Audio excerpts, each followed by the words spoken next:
Bismillahirrahmanirrahim. Assalamualaikum warahmatullahi wabarakatuh. Segala puji hanya milik Allah, Tuhan semesta alam, yang telah memberikan kita nikmat iman, nikmat kesehatan, serta kesempatan untuk kembali bertemu di channel ini dalam keadaan penuh rahmat dan keberkahan. Salawat dan salam semoga selalu tercurah kepada junjungan kita Nabi besar Muhammad sallallahu alaihi wasallam, kepada keluarga beliau, para sahabat, serta seluruh umatnya yang istiqomah mengikuti ajaran-ajaran beliau hingga akhir zaman. Saudaraku yang dirahmati Allah, sebelum kita memasuki pembahasan yang sangat indah pada kesempatan kali ini, izinkan saya mengajak saudara semuanya untuk mendukung channel ini dengan cara menekan tombol like, meninggalkan komentar sebagai bentuk interaksi baik, dan menekan tombol subscribe agar kita dapat terus bersama-sama belajar, mengingat Allah dan menguatkan keimanan dalam setiap episode berikutnya. Dukungan dari saudara-saudara semua sungguh berarti bagi keberlangsungan dakwah yang sederhana ini. Semoga setiap klik, setiap perhatian, dan setiap keinginan untuk mendukung dicatat sebagai amal solih oleh Allah Subhanahu wa Ta'ala. Saudaraku sekalian, salah satu kebahagiaan terbesar bagi manusia bukanlah sekadar terpenuhinya kebutuhan duniawi. Bukan hanya dihormati, dicintai, atau disanjung oleh sesama manusia. Tetapi kebahagiaan yang sejati adalah ketika seorang hamba dicintai oleh Sang Pencipta, Allah Subhanahu wa Ta'ala. Tidak ada anugerah yang lebih agung, tidak ada penghormatan yang lebih tinggi, dan tidak ada kemuliaan yang lebih besar selain dari cinta Allah kepada hambanya. Karena ketika Allah mencintai seorang hamba, maka seluruh langit akan mencintainya, seluruh malaikat akan mendoakannya, dan penduduk bumi pun akan menerima kehadirannya dengan hati yang lapang. Sebagaimana sabda Rasulullah sallallahu alaihi wasallam yang begitu menenteramkan hati, bahwa ketika Allah mencintai seorang hamba, Allah memanggil malaikat Jibril seraya berfirman, "Sesungguhnya aku mencintai fulan, maka cintailah dia." Lalu Jibril pun mencintainya, kemudian Jibril menyeru kepada penduduk langit bahwa Allah mencintai fulan, maka malaikat-malaikat pun mencintainya. Setelah itu kecintaan itu diturunkan kepada penduduk bumi, sehingga manusia pun menyukai dan menerimanya dengan kebaikan. Hadis ini diriwayatkan oleh Imam Bukhari. Subhanallah, betapa mulianya posisi seorang hamba yang mendapat cinta Allah. Namun, sebuah pertanyaan pun muncul di benak kita. Apakah ada tanda-tanda bahwa kita sedang dicintai oleh Allah? Apakah Allah memberikan petunjuk, sinyal, atau keadaan tertentu sebagai bentuk kasih sayangnya? Dan jika ada, bagaimana cara kita mengenalinya? Sebelum kita melangkah lebih jauh, Allah telah memberikan banyak petunjuk dalam Al-Quran untuk memahami bagaimana hubungan antara seorang hamba dengan Robnya. Salah satunya terdapat dalam firman Allah Subhanahu wa Ta'ala, "Innallaha yuhibbut tawwabin wa yuhibbul mutatahhirin." Sesungguhnya Allah mencintai orang-orang yang bertaubat dan mencintai orang-orang yang mensucikan diri. Quran Surat Al-Baqarah ayat 222. Ayat ini memberikan isyarat lembut bahwa cinta Allah sangat dekat dengan hamba-hamba yang selalu berusaha kembali kepadanya, memperbaiki diri, menjaga hati, dan membersihkan jiwa dari noda-noda dosa. Tidak perlu menjadi sempurna untuk dicintai Allah, cukup menjadi hamba yang selalu kembali dan tak pernah menyerah dalam memperbaiki diri. Saudaraku yang dirahmati Allah, banyak orang mencari cinta manusia dan rela berkorban apapun demi mendapatkan perhatian sesama manusia. Namun mereka lupa bahwa cinta manusia tak pernah kekal. Ia bisa berubah, pudar, bahkan hilang seiring dengan waktu. Namun berbeda dengan cinta Allah, ia kekal, sempurna, dan membawa keberkahan yang tidak hanya dirasakan di dunia, tetapi juga di akhirat. Jika cinta manusia membuat kita bahagia sesaat, maka cinta Allah membuat seluruh perjalanan hidup menjadi bermakna dan penuh ketentraman. Karena itu, dalam video ini kita akan bersama-sama memahami tanda-tanda seorang hamba yang dicintai oleh Allah Subhanahu wa Ta'ala. Bukan untuk merasa lebih baik dari orang lain, tetapi sebagai cermin untuk memperbaiki diri agar kita dapat meniti jalan menuju cintanya dengan langkah yang lebih pasti. Setiap bagian dari pembahasan ini akan mengalir secara lembut, mengupas keadaan-keadaan yang sering kita alami sehari-hari, namun jarang kita sadari bahwa semua itu merupakan bentuk kasih sayang Allah yang begitu halus. Baiklah saudaraku sekalian, untuk tidak memperpanjang pembukaan ini, mari kita mulai memasuki bagian pertama dari inti pembahasan. Semoga hati kita dibukakan oleh Allah, ditenangkan dan diberi kekuatan untuk memahami setiap pesan yang tersampaikan. Tetap bersama saya hingga akhir, karena insya Allah setiap kalimat mengandung pelajaran yang bisa kita renungkan bersama. Setelah kita membuka pembahasan tentang pentingnya ketenangan hati dan hubungan dengan Allah, sekarang kita mulai memasuki inti dari perjalanan kita, yaitu memahami hati manusia dan apa yang membuatnya gelisah ataupun tenang. Hati bukan sekedar organ yang memompa darah, tetapi ia adalah pusat spiritual dalam diri setiap manusia. Semua kegelisahan, ketentraman, kebahagiaan, dan kesedihan berasal dari tempat ini. Itulah mengapa Islam memberikan begitu banyak perhatian terhadap kebersihan hati. Manusia seringkali mengira bahwa kegelisahan datang dari masalah dunia, seperti kurangnya harta, konflik dengan sesama, atau tekanan pekerjaan. Padahal, seringkali penyebab terbesarnya justru berasal dari dalam diri, dari hati yang jauh dari Allah. Ketika hati tidak diisi dengan cahaya iman, maka ia akan dipenuhi oleh bayangan-bayangan kegelisahan. Seperti rumah yang tidak pernah dibersihkan, sedikit demi sedikit debu menumpuk hingga akhirnya membuat suasana tak nyaman. Begitu pula hati ketika tidak dibersihkan secara rutin. Allah memberikan banyak gambaran tentang kondisi hati manusia dalam Al-Quran. Salah satunya adalah hati yang sakit, hati yang keras, dan hati yang sehat. Hati yang sehat adalah hati yang disinari iman, hati yang selalu kembali kepada Allah, hati yang mudah menerima kebenaran. Sedangkan hati yang keras adalah hati yang sulit tersentuh nasihat, bahkan ketika ayat-ayat Allah dibacakan kepadanya. Allah berfirman, "Tsumma qasat qulubukum min ba'di dzalika fahiya kal hijarati aw ashaddu qaswatan." Kemudian setelah itu hati kalian menjadi keras sehingga ia seperti batu bahkan lebih keras. Quran Surah Al-Baqarah ayat 74. Ayat ini memberikan pelajaran bahwa hati manusia bisa mengeras hingga sulit menerima kebenaran, sulit untuk tersentuh oleh ayat-ayat Allah, dan sulit untuk merasa tenang. Namun, Allah juga memberikan harapan bahwa hati dapat dilunakkan kembali dengan zikrullah, dengan tilawah Al-Quran, dengan taudat, dan dengan memperbanyak amal soleh, karena hati manusia sifatnya berubah-ubah. Rasulullah sendiri sering berdoa, "Ya muqallibal qulub, tsabbit qalbi ala dinik." Wahai zat yang membolak-balikan hati, teguhkanlah hatiku di atas agamamu. Jika seorang nabi saja memohon agar hatinya diteguhkan, bagaimana dengan kita yang imannya naik turun setiap hari? Tentu kita lebih membutuhkan pertolongan Allah agar hati tetap lembut dan terjaga. Hati menjadi gelisah ketika ia jauh dari Allah. Ketika manusia tenggelam dalam kesibukan dunia tanpa memberi ruang bagi ruhnya untuk bernafas. Ada orang yang hidupnya terlihat penuh tetapi hatinya kosong. Ada yang karirnya bagus tetapi batinnya hampa. Ada yang setiap hari tertawa tetapi kesepian saat malam datang. Semua itu bukan karena kurangnya nikmat dunia, tetapi karena hati kehilangan arah. Allah menggambarkan hal ini dalam firman-Nya, "Waman a'rada 'an dzikri fa inna lahu ma'isyatan dhanka."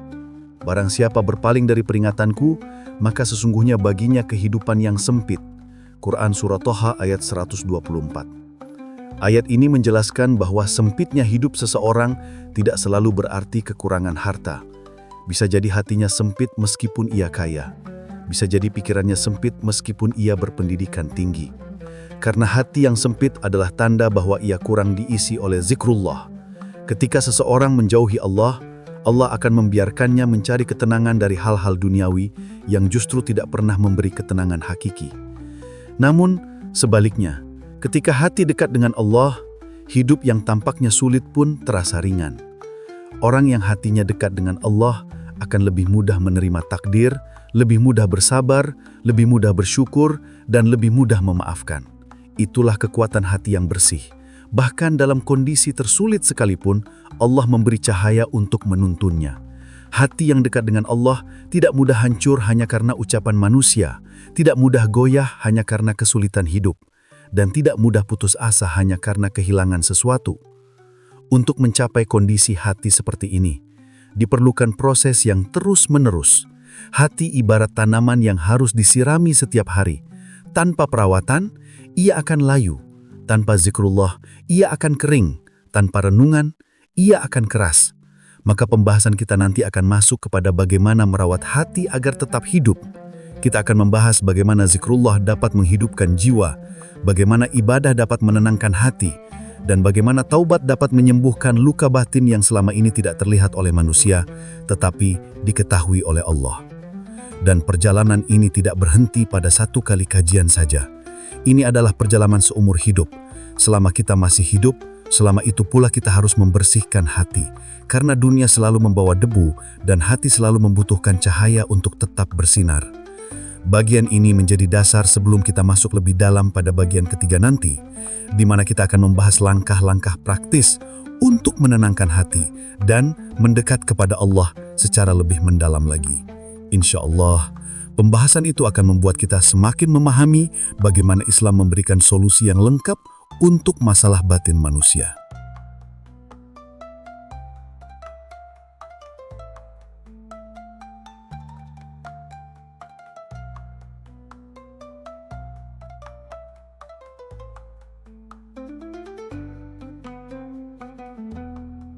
Setelah memahami kondisi hati manusia dan bagaimana ia bisa menjadi gelisah atau tenang, sekarang kita mulai memasuki bagian inti yang sangat penting, yaitu bagaimana Islam memberikan cara-cara praktis untuk menenangkan hati dan membuatnya tetap dekat dengan Allah. Hati yang tenang bukanlah hadiah instan, melainkan hasil dari kedekatan seseorang dengan Robnya. Ada orang yang rajin beribadah, tetapi hatinya masih gelisah karena ia belum benar-benar menghadirkan Allah di dalam ibadahnya. Ada pula yang amalnya sederhana, tetapi hatinya lapang karena ia selalu memelihara hubungan batinnya dengan Allah. Langkah pertama untuk menenangkan hati adalah menghidupkan zikrullah. Zikir bukan hanya melafalkan kalimat tertentu, tetapi menghadirkan Allah dalam setiap langkah kehidupan. Ketika seseorang menyebut nama Allah dengan sadar, jiwanya akan terhubung kepada sumber ketenangan itu sendiri. Allah berfirman dengan sangat jelas, "Ala bidzikrillahi tatma'innul qulub." Ingatlah, hanya dengan mengingat Allah lah hati menjadi tenang. Surat Ar-Ra'd ayat 28. Ayat ini bukan sekedar penghiburan, melainkan janji Allah. Selama seseorang menghidupkan zikir, maka ketenangan bukan lagi sesuatu yang jauh, tetapi akan datang menghampiri seperti angin sejuk yang menyentuh hati. Banyak orang mencoba menenangkan diri dengan hiburan, liburan, atau pelarian dunia lainnya. Mereka mencari ketenangan di tempat-tempat baru, padahal ketenangan itu berada di dalam hati, bukan di luar diri. Jika hati tidak diisi zikir, maka ia akan terus resah meskipun berada di tempat paling indah sekalipun. Namun jika hati dipenuhi Allah, maka bahkan dalam kondisi paling sulit pun, seseorang tetap bisa merasa tentram. Langkah kedua adalah mendekat kepada Al-Quran. Hati manusia pada dasarnya lemah, ia mudah goyah dan mudah kotor. Al-Quran hadir sebagai penyucinya. Allah menyebut kitabnya sebagai petunjuk, cahaya, dan obat bagi hati. Allah berfirman, "Ya ayyuhan nasu, qad ja'atkum mau'izatun min rabbikum wa syifa'un lima fis suduri." Wahai manusia, sungguh telah datang kepadamu pelajaran dari Tuhanmu dan obat bagi penyakit yang ada di dalam dada. Surat Yunus ayat 57. Setiap kali seseorang membaca Al-Quran, hatinya dibersihkan dari kotoran-kotoran yang tidak terlihat. Ayat-ayat itu seperti air yang mengalir dan mencuci debu, membuat hati kembali jernih dan lapang. Tidak heran jika orang yang rutin membaca Al-Quran cenderung lebih tenang, lebih sabar, dan lebih kuat menghadapi ujian hidup. Sebab Al-Quran bukan hanya dibaca dengan mata, tetapi juga diserap oleh jiwa. Langkah ketiga adalah memperbanyak istighfar dan taubat. Banyak beban hati berasal dari dosa, entah dosa kecil atau dosa besar. Rasulullah SAW bersabda bahwa setiap anak Adam banyak melakukan kesalahan, tetapi sebaik-baik orang yang bersalah adalah yang bertaubat. Taubat itu ibarat menyiram api yang membakar hati. Ada orang yang terlihat sehat, tetapi batinnya sesak karena dosa membuat jiwanya berat. Ketika seseorang beristighfar, sebenarnya ia sedang membuang beban yang selama ini menumpuk di dalam hati. Maka semakin sering ia beristighfar, semakin ringan hatinya. Bahkan Allah sendiri menawarkan pengampunan dengan sangat lembut, seolah-olah Allah mengundang hambanya untuk kembali. Dalam hadis qudsi Allah berfirman, "Wahai hambaku, Jika engkau datang kepadaku dengan membawa dosa sepenuh bumi, tetapi engkau tidak mempersekutukanku, niscaya aku datang kepadamu dengan ampunan sepenuh bumi pula. Ini menunjukkan betapa luasnya cinta Allah kepada hamba-hambanya. Tidak ada yang lebih menenangkan hati daripada keyakinan bahwa Allah siap mengampuni, meskipun kita sering jatuh. Yang penting adalah kita bangkit dan kembali kepadanya. Langkah keempat adalah menata niat dan menjauhi maksiat. Hati adalah sesuatu yang sangat sensitif. Ia mudah terkena noda hanya karena satu maksiat yang terlihat kecil. Orang yang sering melakukan maksiat tanpa tobat akan merasakan hatinya gelap, berat dan jauh dari Allah. Sebaliknya, ketika seseorang menjaga pandangan, menjaga lisannya, menjaga perbuatannya, maka hatinya akan terasa lebih ringan dan lebih mudah tersentuh oleh ayat-ayat Allah. Bahkan maksiat yang terlihat sepele seperti ghibah atau melihat sesuatu yang haram bisa membuat hati gelisah berhari-hari tanpa disadari. Langkah kelima adalah menjaga hubungan baik dengan manusia, terutama orang tua, pasangan, keluarga, dan sesama muslim. Hati yang sering menyakiti orang lain tidak akan pernah tenang.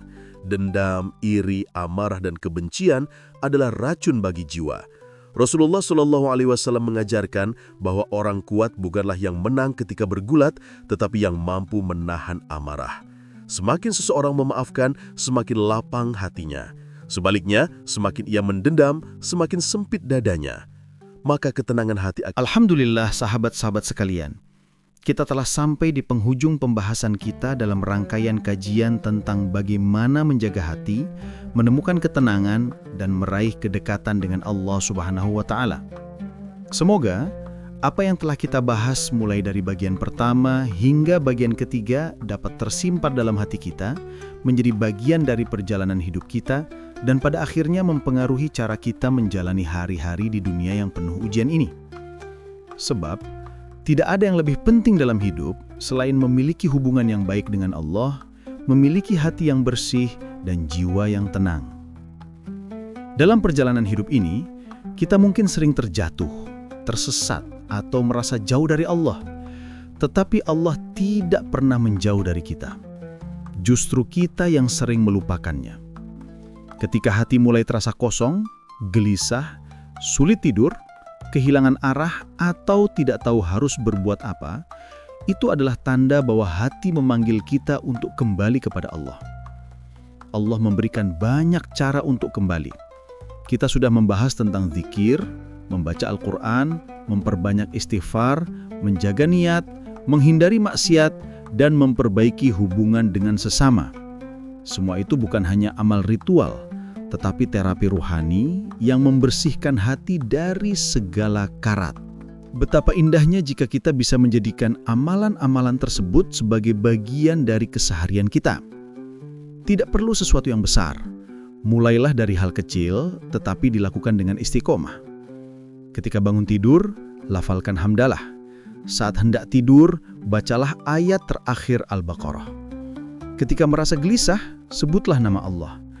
Ketika berbuat salah, cepatlah meminta ampun. Ketika melihat sesuatu yang menyesakkan hati, bersabarlah.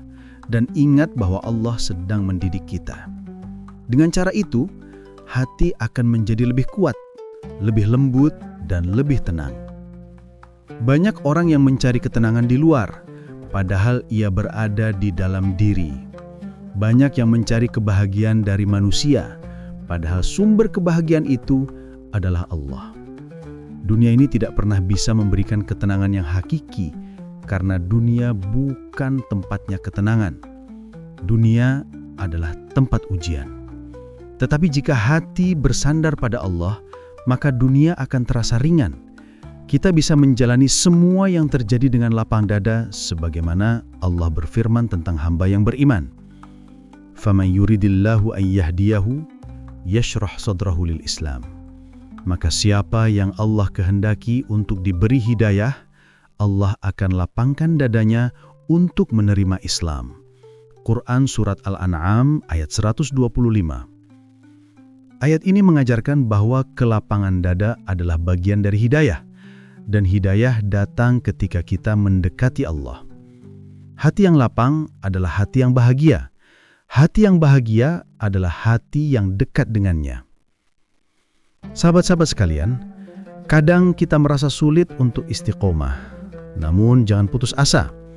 Rasulullah SAW bersabda bahwa amal yang paling dicintai oleh Allah adalah amal yang sedikit tetapi dilakukan secara terus-menerus. Artinya, yang Allah inginkan bukan kesempurnaan, tetapi ketulusan dan kesungguhan kita untuk terus berusaha. Jika hari ini kita terjatuh, besok bangkit lagi. Jika hari ini lupa, besok ingat lagi.